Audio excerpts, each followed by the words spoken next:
Followed by are explanation. आज जो हम लोगों ने अभी ब्रीफिंग ली, जो रिवीजन किया, दोनों चैप्टर्स के बेसिक्स कवर कर लिए हैं, तो अब समय है कुछ इम्पॉर्टेंट क्वेश्चंस को डिस्कस करने का। तो इम्पॉर्टेंट क्वेश्चंस में पॉलिनोमियल का सबसे पहला और इम्पॉर्टेंट क्वेश्चन जो है, जो कि ऑब्जेक्टिव में आ सकता है, जैसा कि हम लोगों ने रिवीजन में आज डिस्कस किया, बिल्कुल वैसे ही ग्राफ्स आपको आएंगे। अगर कोई ग्राफ आपको दिया जाता है, नंबर ऑफ़ ज़ीरोज़ यहाँ पर आपको बताने हैं, ठीक है। यू हैव टू आइडेंटिफाई कि हमारा जो पॉलिनोमियल है उसमें कितने number of, how many number of zeros are possible. तो एक ग्राफ ऐसा है, फिर एक ग्राफ ऐसा जा रहा है, देयर आर डिफरेंट ग्राफ्स। तो पहले ग्राफ में हाउ मेनी, 1 2 3, दूसरे ग्राफ का ज़ीरो कितना होगा, 1 और 2, 2 ज़ीरोज़ होंगे।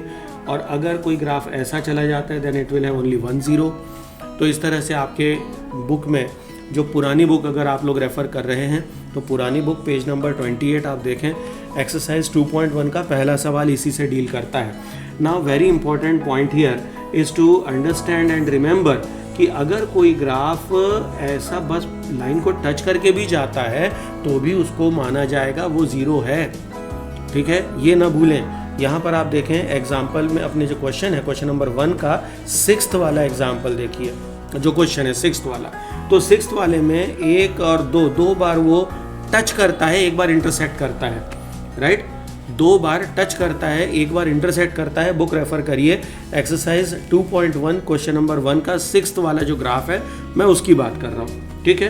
तो मतलब वो ग्राफ कुछ इस प्रकार से आता है, ऐसा, then like this and somewhat like this. तो इस तरह से ये ग्राफ कुछ बन रहा है। तो इस टाइप के क्वेश्चंस एग्जाम में आ सकते हैं। दिस इज़ माय, मतलब एक first important question from my side. दूसरा जो है, find the zeros of a quadratic polynomial and verify the relationship between the zeros and the coefficient. तो कोफिशिएंट और ज़ीरोज़ के बीच का जो रिलेशनशिप है उसको वेरीफाई करना, ये एक टाइप का क्वेश्चन इस प्रकार का पॉलिनोमियल से भी आ सकता है। हालांकि क्वाड्रेटिक में ऐसा नहीं आएगा कि वेरीफाई द कोफिशिएंट्स, लेकिन उसमें डायरेक्टली आपसे पूछा जाएगा फाइंड द रूट्स, ठीक है। ये डिफरेंस रहेगा पॉलिनोमियल और क्वाड्रेटिक के रिलेशन, मतलब क्वेश्चंस में। बाकी क्वेश्चंस आर आइडेंटिकल। इसमें एक क्वेश्चन मुझे थोड़ा सा इंटरेस्टिंग लग रहा है, t² - 15। अगर इसके आपको ये कहता है कि find the zeros of a quadratic polynomial and verify the relationship between the zeros and the coefficient. अब इस क्वेश्चन, ये का क्वेश्चन आपकी बुक से, जो पुरानी किताब है, एक्सरसाइज 2.2 क्वेश्चन नंबर 1, इसका ये 5th क्वेश्चन है, ठीक है। आई रिपीट, एक्सरसाइज 2.2 ये रैशनलाइज्ड बुक का नहीं, मैं पुरानी किताब का बता रहा हूँ। क्वेश्चन नंबर 1 का 5th पार्ट ये है। अब आपको इसे बताना है फाइंड द ज़ीरोज़। तो हाउ टू डिटरमाइन, बहुत सिंपल है। इसे जब भी आप सॉल्व करें, इक्वल टू 0 कर दें, आपको मिलेगा t² = 15। अब t² = 15 है तो taking root both side, taking root both side, तो t = ±√/15। अब यहाँ प्लस माइनस लिखना बहुत ज़रूरी है, बहुत आवश्यक है, इसे अवश्य लिखें। बच्चे यहीं पर गलती कर देते हैं, कभी कभी रूट तो लगा देते हैं, प्लस माइनस भूल जाते हैं, ठीक है। तो ये प्लस माइनस को आपको ध्यान रखना है। इंपॉर्टेंट क्वेश्चन सीरीज़ का ये 2nd क्वेश्चन, ठीक है। तो ये आपका आंसर हुआ, लेकिन अभी पिक्चर बाकी है। आपको अभी बताना है रिलेशनशिप विद देयर कोफिशिएंट्स। तो आप इसको कंपेयर करेंगे ax² + bx + c के साथ। तो आप यहाँ पर देख रहे हैं कि वेरिएबल जो है, it's not x but it is t। तो ठीक है, कोई बात नहीं, t का स्क्वायर हो गया, तो t को अपन ने x मान लिया, ठीक है। तो t² और ये बन गया t। a की वैल्यू क्या होगी यहाँ पर, जो कि t² का कोफिशिएंट होगा, एंड दैट इज 1। तो a = 1, b = कितना है यहाँ, 0 है, क्योंकि उसकी वैल्यू यहाँ पर है ही नहीं, ठीक है। x का कोफिशिएंट कोई नहीं है, x ही नहीं है, x का टर्म ही नहीं है, इसका मतलब उसका कोफिशिएंट 0 होना चाहिए। और c की वैल्यू यहाँ पर आ रही है -15। अब रिलेशनशिप कैसे बताएंगे आप, अल्फा। अब इसके रूट्स देखिए आप, रूट्स क्या है, ±√15, ठीक है। तो ±√15, अल्फा प्लस बीटा = -b/a, ठीक है।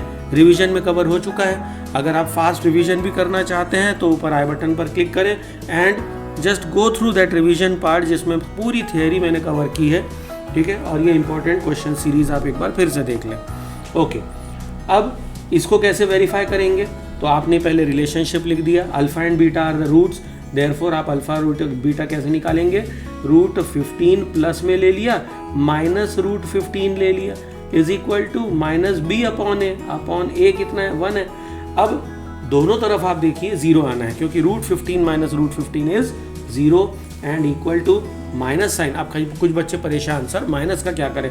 अरे भैया माइनस साइन 0 से मल्टीप्लाई होकर वैसे भी 0 हो जाना है, तो दिस इज वेरीफाइड। पहला तो आपने वेरीफाई कर लिया, इसको आप 1 कर देंगे और तुरंत आपको करना है alpha into beta which is equal to C upon A. तो ये आपने पहला रिलेशन बताया, ये आपने दूसरा रिलेशन बताया। इस तरह से एग्जामिनेशन में भी आपको सारे पॉइंट्स को हाईलाइट करना आवश्यक है और करना चाहिए, ठीक है। प्रोडक्ट कर लें तो root 15 multiplied by minus root 15 is equal to, यहाँ कितना हो जाएगा? C is equal to minus 15 upon A is equal to 1, ठीक है। अगर आप चाहें तो थोड़ा सा रिवाइंड कर लें, देख लें ऊपर क्या वैल्यूज़ हैं, ठीक है। चलिए इन दोनों को मल्टीप्लाई करते हैं तो रूट और रूट मल्टीप्लाई होंगे, दोनों को मल्टीप्लाई करने के लिए 15 का स्क्वायर हो गया और माइनस साइन बाहर है उसे हम बाहर ले आएंगे, तो माइनस रूट 15 का square is equal to minus 15। Okay, इसको सॉल्व करते हैं, रूट और स्क्वायर आपस में नलीफाई हो जाएगा यहाँ पर और आपको मिलेगा 15। ये नेगेटिव साइन बाहर है तो इट विल बी रिटेन्ड और यहाँ minus 15 equals minus 15। LHS equals RHS for both equations 1 and 2, hence relationship is verified। ये सारी वैल्यूज और ये सारी बातें आपको एग्जाम में लिखनी होंगी। Is that okay? तो इस तरह से ये क्वेश्चन आया। Then find the quadratic polynomial whose sum and product of zeros are respectively। तो सम एंड प्रोडक्ट दिए हुए हैं, क्वाड्रेटिक पॉलिनोमियल फॉर्म करनी है, ये आपसे बन जाएगा एक्सरसाइज 2.2 क्वेश्चन नंबर 2, ठीक है। कैसे बनेगा? जो आपको अभी थोड़ी ब्रीफिंग बताई थी, एक वीडियो अपलोडेड है, अगेन आई बटन क्लिक करिए आपको मिल जाएगा। Now we are starting with quadratic equation, important questions. Quadratic equation में सबसे पहला पार्ट जो है to check whether a given equation is quadratic और नॉट, ठीक है। ये अगेन शॉर्ट क्वेश्चंस जो आते हैं 1 नंबर 2 नंबर के क्वेश्चन, उनमें ये क्वेश्चन आते हैं कभी कभी कि आप क्वाड्रेटिक इक्वेशन है या नहीं है बताइए। तो क्वाड्रेटिक इक्वेशन बताने के लिए ए एक्स स्क्वायर मतलब एक्स का स्क्वायर ये आना आवश्यक है, बस इतना ध्यान रखें। और अगर MCQ में आता है तब भी बड़ा आसान है, कभी कभी आता है येस और नो, है ना, is a quadratic polynomial is not, या जो भी है। तो हाउ टू वेरीफाई, बहुत सिंपल और बहुत फास्ट आपको काम करना है। एक एग्जांपल मैं दे रहा हूँ, let us take question number 1 4.1। Question number 1 मैं पुरानी किताब रेफ़र कर रहा हूँ, मार्केट में मैक्सिमम बच्चों के पास पुरानी किताब है, तो पुरानी किताब एक्सरसाइज 4.1 क्वेश्चन नंबर 1। अगर इसका फर्स्ट क्वेश्चन का ही देख लें, क्वेश्चन नंबर 1 का 1, तो यहाँ क्वेश्चन दिया है x + 1 का होल स्क्वायर इक्वल्स 2x - 3। बच्चे जल्दबाजी में बोलते हैं x के ऊपर स्क्वायर नहीं है और ये क्वाड्रेटिक नहीं है, कृपया ऐसा ना करें। फर्स्ट ओपन दिस ब्रैकेट, ये ब्रैकेट ओपन होगा, you will get a + b whole square का identity a² + b² + 2ab and this is equal to, इसको मल्टीप्लाई करें 2x - 2 3 = 6, 2x एंड 2x यहाँ पर कैंसिल हो जाएंगे। और हो ना हो, आप अगर MCQ कर रहे हैं देन स्पीड इज़ रिक्वायर्ड, और स्पीड के लिए आप डायरेक्टली देखें कि x² आपका यहाँ पर जीवित है, पूरी अवस्था में है, मतलब है ना, पूर्ण अवस्था में अवेलेबल है, तो इसका मतलब है कि it is a quadratic polynomial, it is a quadratic equation, ठीक है। तो इस तरह से आपको क्वाड्रेटिक इक्वेशन बतानी होती है। Second, to form a quadratic equation, generally इस टाइप के क्वेश्चन फाइनल एग्जाम में नहीं आते हैं, बट इनका इम्पोर्टेंस तब होता है when you have to work out for word problems. तो वर्ड प्रॉब्लम्स में ये क्वेश्चंस बड़े इंपॉर्टेंट हो जाते हैं। मैं ये आप लोगों से रिक्वेस्ट करूँगा कि आप सारे क्वेश्चंस को एक बार पढ़ें, इक्वेशन क्वाड्रेटिक फॉर्म करें। अगर कोई दिक्कत आती है तो कमेंट सेक्शन में मेंशन करें कि आप इसका सोल्यूशन चाहते हैं, सो दैट उसका सोल्यूशन इमीडिएटली आपको दिया जा सके। एक वीडियो और अपलोड हो जाएगा, उसमें कोई बड़ी बात नहीं है, ठीक है। चलिए, बाकी अगर आप क्वेश्चंस पढ़ेंगे तो आप इस इक्वेशन को फॉर्म कर सकते हैं। नेक्स्ट है फैक्टराइजेशन से सॉल्व करना, जिसमें इंपॉर्टेंट क्वेश्चन में मैं आपको 2 इंपॉर्टेंट टिक करवा रहा हूं और इससे आपकी एक वैरायटी, देखिए इंपॉर्टेंट का मतलब ये नहीं है, ये बात सभी बच्चे जो क्लास में बैठे हैं वो भी जान लें और जो इस वीडियो को देख रहे हैं वो भी समझ लें कि इम्पॉर्टेंट क्वेश्चन सीरीज़ का मतलब ये नहीं है कि मैं किसी भी रूप में आपको इम्पॉर्टेंट क्वेश्चन मतलब क्वेश्चन पेपर ओपन कर रहा हूँ, वो पॉसिबल भी नहीं है। मैं आपको सिर्फ अपने अनुभव से हिंट दे रहा हूँ कि इस टाइप का क्वेश्चन आ सकता है, इसकी प्रैक्टिस अच्छे से करें, ठीक है। चलिए, तो ये एक तरह से डिस्क्लेमर भी हो गया है, ओके। चलिए, तो यहाँ पर मैं रेफ़र करूँगा पेज नंबर 76, अगेन पुरानी किताब, एक्सरसाइज 4.2। जो बच्चे क्लास में बैठे हैं वो बुक खोल सकते हैं। क्वेश्चन नंबर 1 और इसका क्वेश्चन नंबर 3। ये बड़ा ज़ोरदार क्वेश्चन है, कई बार आप लोगों ने डाउट में ये क्वेश्चन पूछा हुआ है मुझसे, ठीक है। तो इसको हम कवर करेंगे। √2x² प्लस, बेटा आप डिक्टेट कराएंगे प्लीज़। 7x हाँ, प्लस 5√2 इक्वल्स 0। देखिए, इस टाइप का क्वेश्चन कभी भी पेपर में आता है और आपको इसके रूट्स डिटरमाइन, इसको फैक्टराइजेशन से सॉल्व करना है, तो एकदम से नहीं बनता है। ये इंपॉर्टेंट क्वेश्चन की सीरीज़ का एक वाकई बहुत ही इंपॉर्टेंट क्वेश्चन है, considering 2 chapters polynomial and quadratic equation. इस टाइप का क्वेश्चन अगर आता है तो हाउ टू सॉल्व इस टाइप का, ठीक है। जब भी रूट वगैरह आए घबराने की आवश्यकता नहीं है। अब आपको क्या करना है, जस्ट मल्टीप्लाई दीज 2, इन दोनों को मल्टीप्लाई करें, आप देखेंगे 5 multiplied by √2 multiplied by √2, √2 into √2 is 2। ये हम पहले भी जानते हैं, क्लास 9th में भी ये पार्ट किया हुआ है। एंड सेकेंड पार्ट की इसमें 5 से मल्टीप्लिकेशन होगा। अब 5 इंटू 2 इज 10। 10 के अलग अलग अगर आप फैक्टर्स निकालते हैं तो 10 इंटू 1 एंड 5 इंटू 2, इससे ज़्यादा इसके फैक्टर्स नहीं आ सकते। Now just look at here, जो बीच का टर्म है, जो b की वैल्यू है वो 7 है, ठीक है। अगर आप 5 और 2 को ऐड करते हैं तो आपको 7 मिल जाएगा और यहीं से आपको हिंट मिल जाती है कि यहाँ से आप इसको ब्रेक कर सकते हैं, स्प्लिट कर सकते हैं। बस इसको आप स्प्लिट कर दें एंड स्प्लिट करने के बाद 5x और 2x, तो यहाँ पर अब 5x और 2x में कर सकता था, लेकिन चलो कर ही देते हैं। 5x एंड प्लस 2x, ये स्प्लिट कर दिया, 5√2 हो गया एंड √2x²। इन दोनों में क्या कॉमन दिखाई दे रहा है, we have only x as common, तो x को कॉमन निकाल लीजिए, ओके। तो यहाँ पर इतना पार्ट तो आना ही है। तो अब आप बताएं कि इसमें क्या मिसिंग है, तो आइडिया नहीं आ रहा, कई बार नहीं सूझता है, एग्जाम का प्रेशर होता है, क्या कैसे सॉल्व करें। देखिए इधर ध्यान दीजिए, ये 5 है और यहाँ 5√2 है, इसका मतलब यहाँ पर √2 बाहर आएगा। ये बात समझ में आ गई, यहाँ √2 बाहर आएगा।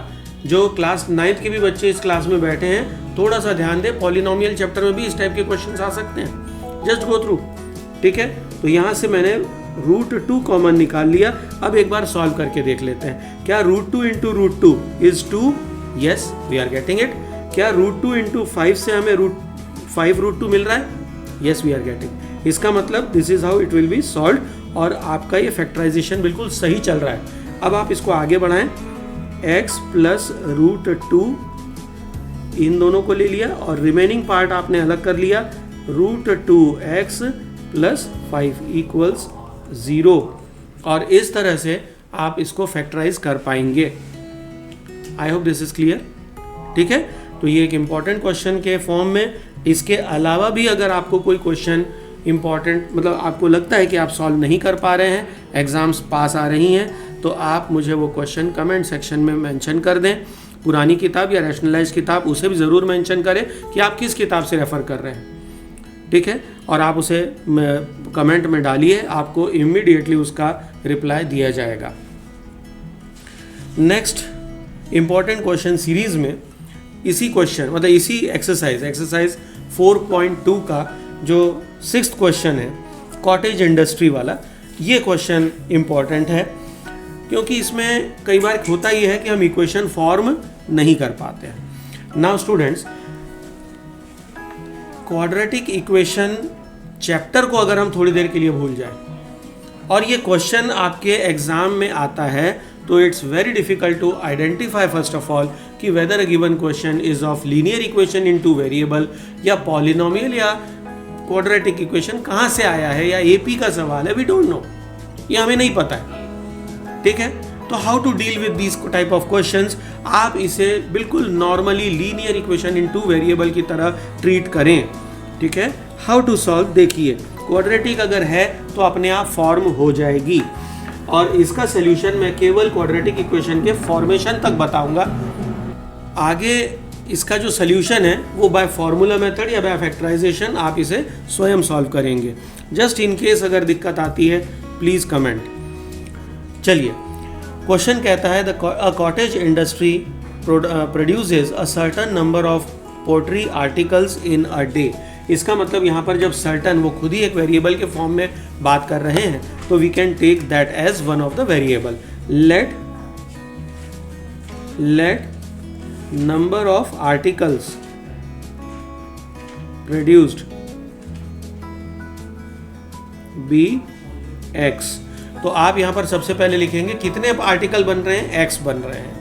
ठीक है, फिर आगे कहता है कि it was observed on a particular day that the cost of production of each article was 3 more. Each article का प्रोडक्शन कॉस्ट, ईच आर्टिकल, ठीक है, कितने नंबर ऑफ आर्टिकल्स बने हैं, a cottage industry has produced a certain number of pottery article, जिसको हमने x ले लिया है। ठीक है, अच्छा अब बोल रहा है कि if it was observed that on a particular day the cost of production of each article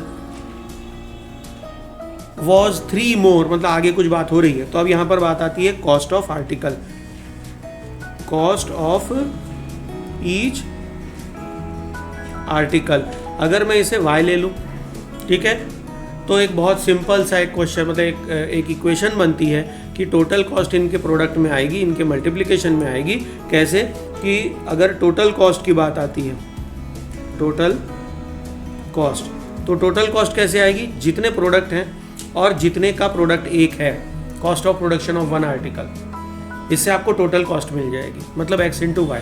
ठीक है, इससे पहली हिंट आपको ये मिलेगी कि ये linear equation in two variable तो नहीं है, ये तो हो गई x और y। लेकिन ये कहता क्या है, ये कहता है कि it was found on a particular day that the cost of production of each article, cost of production of each article मतलब y is equal to क्या, was 3 more, 3 more मतलब plus 3, 3 more was 3 more then twice the number of article produced, then twice the number of articles produced, twice the number of article produced on that day। ठीक है, मतलब एक equation आपकी ये तैयार हो गई है। और नेक्स्ट आगे जो बोलता है कि if the total cost of production on the day was ₹90, the total cost of production was 90, तो इक्वल टू 90, और ये आपकी सेकेंड इक्वेशन बन गई। ठीक है, केस 1 केस 2 इस तरह से आप इसको एक्सप्लेन करें। अच्छा, अब जो हमारी आदत है कि we do not like y, हमें x की इक्वेशन बनाना ज़्यादा अच्छा लगता है, we are quite familiar with that. तो y is equal to from 2, second equation से क्या मिल जाएगा, y equal to 90 upon x। ठीक है, बस इसे आप इक्वेशन नंबर 1 में पुट कर दे और आंसर आ जाएगा। ठीक है, चलिए तो इसको हम सब्सटीट्यूट करते हैं, ये जो आया है इसको 3 कर देते हैं, पुट 3 in 1, पुट 3 in 1। चलिए y इज इक्वल टू, तो 90 by x is equal to 3 + 2x। x को एक तरफ ले आइए 90/x minus 2x is equal to 3। LCM निकलेगा x, ठीक है। कोई डिक्टेट कराएगा मुझे बच्चा? एनीवन? आगे क्या करूं मैं? एलसीएम निकाल रहा हूं। What is LCM? x equation, हाँ आगे ऊपर क्या लिखूं? 90 minus 2x square. बहुत बढ़िया। 90 minus 2x square again equals 3। अब ये क्रॉस हो जाएगा ऊपर and what we will get? 90 minus 2x square equal to 3x। अब इक्वेशन को क्वाड्रेटिक के फॉर्म में कन्वर्ट कर दिया जाए, ठीक है। कैसे बन जाएगी? अब आप देखिए क्वाड्रेटिक इक्वेशन में यहाँ 2 जो है उसके सामने नेगेटिव साइन है। Best idea is to take that 2 other side, ठीक है। इसको अगर मैं इस तरफ ले जाता हूँ तो ये प्लस हो जाएगा। ओके, तो इक्वल टू 2x स्क्वायर हो गया। ये अपनी जगह पर है तो plus 3x।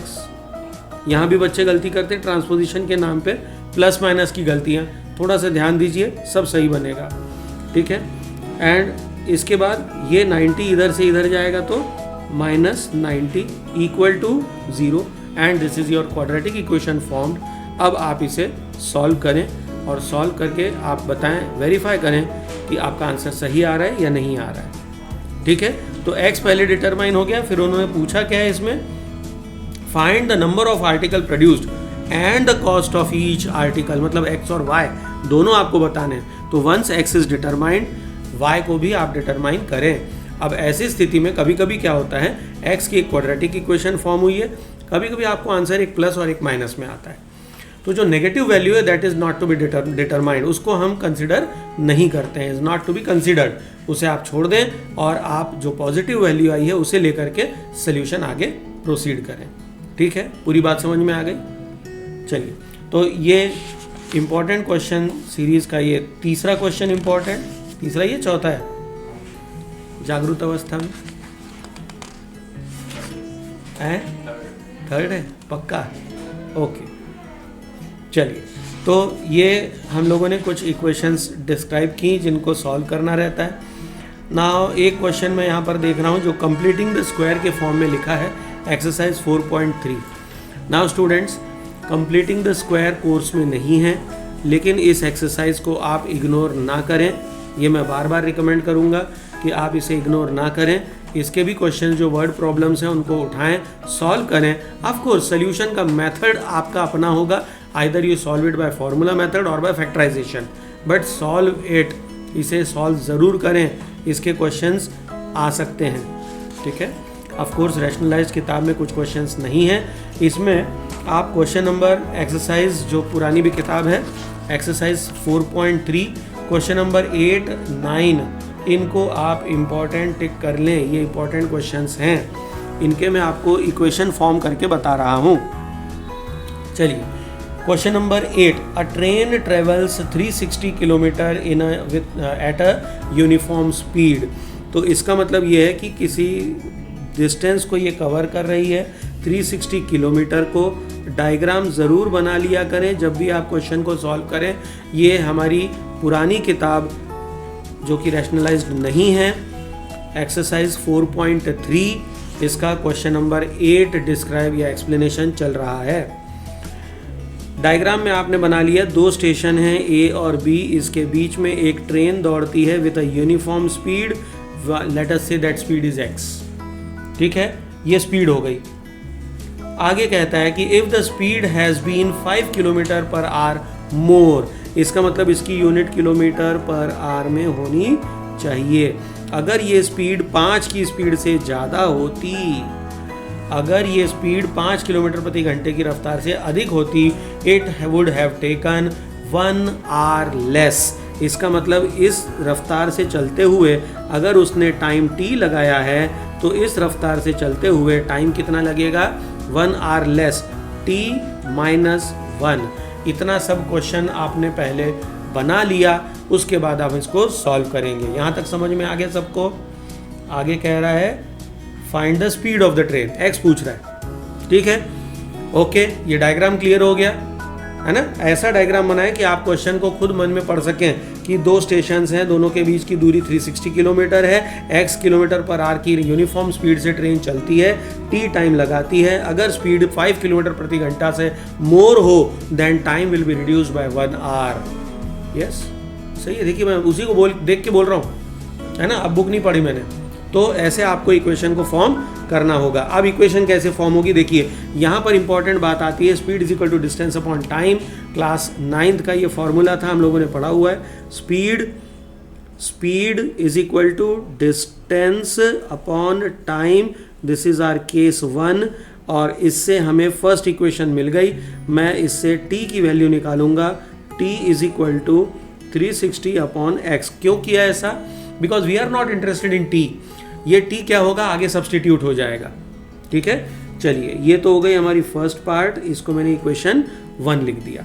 Now second case को हम कंसिडर करेंगे। Speed is equal to, speed कितनी है 5 + x, speed is equal to distance 360 upon time t - 1। Second case समझ में आई। इसको हम ऊपर ले जाएंगे, सॉल्व करेंगे। 5 + x multiplied by t - 1 equals 360। t को नॉर्मली आप मल्टीप्लाई करें या यहीं पर आप वैल्यू सब्सटीट्यूट कर सकते हैं, ठीक है। चलिए सब्सटीट्यूट कर देते हैं वैल्यू को, इसको 3 कर दें, this should be equation 2, this is 3, put 1 इन 3। जिस इक्वेशन से आप इक्वेशन 3 बनाते हैं उसमें उस इक्वेशन से कभी भी वैल्यू 3 में नहीं डालते हैं, जस्ट रिवीजन। ओके, क्या करें, 5 + x, t की जगह आ जाएगा 360 upon x - 1 equals 360। LCM x 360 - x और इधर 5 + x इक्वल 0। बहुत आसानी, सॉरी 360 नॉट 0, ये इधर मल्टीप्लाई हो जाएगा। आप सोचेंगे सर कॉमन ये वो, ये प्रोडक्ट और डिवीजन है, और जिस पार्ट का, जिस फैक्टर का ये डिवीजन है वो कंप्लीट है, इन टोटलिटी है, इसलिए अब ये ऊपर जा सकता है। यहाँ से x ऊपर कभी ना ले जाएं, ठीक है। कभी कभी ऐसी मिस्टेक हो जाती है जल्दबाजी में, उसका ध्यान रखें। अब ये x ऊपर गया तो what you are getting is 5 + x 360 - x equals 360x। अब इसे आगे सॉल्व करते हैं, प्रोडक्ट इनको मल्टीप्लाई करने के लिए 5 × 360 - 5x + 360x, और ये दोनों मल्टीप्लाई होंगे -x² इक्वल्स 360x। यहाँ पर ये 360x और 360x कैंसिल हो जाएगी, ओके, ठीक है। अब जो पार्ट बचा है उसको सॉल्व करेंगे तो आपको एक क्वाड्रेटिक मिलेगी। ये क्वाड्रेटिक इस तरफ जाएगा तो -x², उस तरफ गया तो +x², 5x यहाँ पर रिमेनिंग है, माइनस में है, उधर जाएगा तो +5x, और ये प्लस में है, उधर जाएगा तो माइनस में होगा, -360 × 5 इक्वल्स 0। अब आप इस इक्वेशन को सॉल्व कर लें, आपका आंसर आ जाएगा। क्वाड्रेटिक इक्वेशन है, अगर इसमें 2 रूट्स आते हैं तो ऐसी स्थिति में आप जानते हैं क्या करना है। x क्या है, स्पीड नेगेटिव नहीं हो सकती, इसलिए आपका आंसर पॉजिटिव वाला कंसिडर किया जाएगा। और इस बात को आपको एग्जाम में मेंशन करना चाहिए in your answer, okay, in your answer you should mention this point, ठीक। चलिए, तो ये कुछ important questions. 4th question, right. चलिए, इंपॉर्टेंट क्वेश्चन सीरीज का एक और क्वेश्चन जो कि लास्ट क्वेश्चन है, क्वेश्चन नंबर 9 इसी एक्सरसाइज का। 2 water taps together can fill a tank in 9 3/8 hours. इसका मतलब 2 नल हैं जो किसी इंडिविजुअल टाइम में टंकी को फुल कर सकते हैं। तो यहाँ पर individual time, let tap A require x hours to fill, ठीक है। Similarly tap B requires y hours to fill, ठीक है। अब आप मुझे बताइए कि अगर कोई टंकी 10 घंटे में भरती है तो 1 घंटे में कितनी भरेगी? 1/10, बिल्कुल सही। अगर कोई टंकी 2 घंटे में भरती है तो 1 घंटे में कितनी भरेगी? 1/2। कोई टंकी अगर 3 घंटे में भरती है तो 1 घंटे में कितना भरेगी? 1/3 भरेगी, 1/3 भरेगी, राइट। तो अगर ये x घंटे में एक टैप से भरती है, y घंटे में दूसरे टैप से भरती है, तो दोनों टैप मिल करके जिस टंकी को भर रहे हैं वो टंकी ओवरऑल बन रही है कितने घंटे में? 9/3/8 आवर्स में। तो 1 घंटे में वो टंकी कितनी भरेगी? दोनों टैप्स के सपोर्ट से कितने भरे में, कितनी देर में भरने वाली है? 9/3/8 आवर्स में। इसको हम मिक्स्ड फ्रैक्शन में कन्वर्ट कर लें, 75/8 आवर्स में ये कंप्लीट भरती है, ठीक है। तो 1 घंटे में कितनी भरेगी? जब मैंने आपसे कहा 10 घंटे में भरती है तो आपने कहा 1/10, 3 घंटे में भरती है तो आपने कहा 1/3। तो भैया अगर 75/8 घंटे में भरती है तो 1 घंटे में कितनी भरेगी? इन 1 आवर टुगेदर कितना भरेगी? 8/75, पलट जाएगा, ठीक है। इसी प्रकार बाय ए अलोन कितना भरेगी? 1/x 1 घंटे में इन 1 आवर। और b के कारण कितनी भरेगी? 1/y। अब दोनों मिलकर 1 घंटे में कितना भरेंगे? तो 1 घंटे में इसने भरा 1/x, 1 घंटे में इसने भरा 1/y, दोनों ने मिलकर भरा 8/75। और ये आपका इक्वेशन यहाँ पर फॉर्मेशन शुरू हो गई, ठीक है ना। x और y का रिलेशनशिप देखते हुए हम यहाँ पर y को खत्म कर देंगे, y को रिमूव कर देंगे। तो इसने क्या क्या बातें कही हैं कि 2 taps together can fill a tank in 9/3/8 hours. The tap is larger diameter takes 10 hours less than the smaller one. अब आप मुझे बताएं कौन सा बड़ा होगा कौन सा छोटा होगा, ए बड़ा या बी बड़ा? क्या ले लें? ए को बड़ा ले लेते हैं। तो ए को भरने में कम टाइम लगेगा या ज्यादा टाइम लगेगा? कम टाइम लगेगा, क्योंकि पाइप बड़ा है तो ए को टाइम कम लगेगा, ठीक है। अच्छा, जब ए को टाइम कम लग रहा है तो इसमें अगर मैं, इनका कहना है कि बस 10 घंटे कम लगता है टाइम, तो मतलब इसमें अगर मैं 10 घंटा जोड़ दूं तो ये इक्वल टू y हो जाएगा। यस और नो? अब यही चीज हम यहाँ पर ये इक्वेशन 1 इक्वेशन 2 इसको सब्स्टिट्यूट कर देंगे, ठीक है। Now let us substitute 1/x plus 1/x plus 10 is equal to 8/75।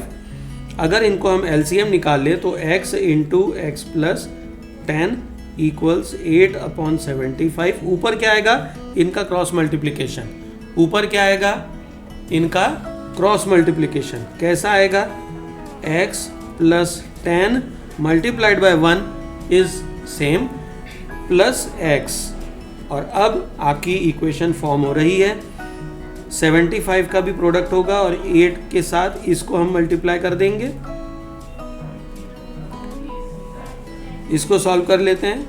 x plus 10 plus x is equal to 2x plus 10, सही है, multiplied by 75 is equal to 8 into, इसको सॉल्व कर लेते हैं, x into x is x square plus 10x। कोई आपत्ति, कोई doubt? Clear है यहाँ तक? आगे 75 into 2 150, 750 is equal to 8x square plus 80x। अब क्वाड्रेटिक इक्वेशन है, पूरी फॉर्म एक तरफ कर लो, 8x square plus 80x minus 150x minus 750 equals 0। 80 और 150 माइनस होंगे, कितना बचेगा? इट वुड बी 70, ठीक है। 70x साइन क्या लगेगी? माइनस 750 और 8x स्क्वायर इक्वल्स 0, ठीक है। इक्वेशन ऐसे फॉर्म होती है, क्वाड्रेटिक इक्वेशन बन गई and now it's your task to solve it.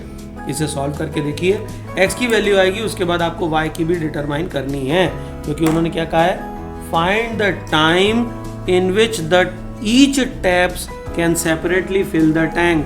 तो पहले तो x के दो वैल्यूज आएंगी, प्लस माइनस अगर आती हैं तो माइनस वाले को इग्नोर करना है, प्लस वाले को कंसिडर करना है।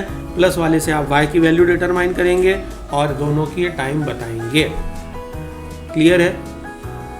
ठीक है, चलिए। इंपॉर्टेंट क्वेश्चन सीरीज के ये सारे क्वेश्चंस हो गए हैं कवर, और फिर भी मैं आपसे रिकमेंड करूंगा कि एक बार जो ओरिजिनल वीडियो हमने बनाया था जिसमें रिवीजन हुआ है उसको भी आप ज़रूर देखें, अवश्य रूप से देखें, क्योंकि उसमें भी हमने कुछ क्वेश्चंस बताए हैं जो इम्पॉर्टेंट हैं।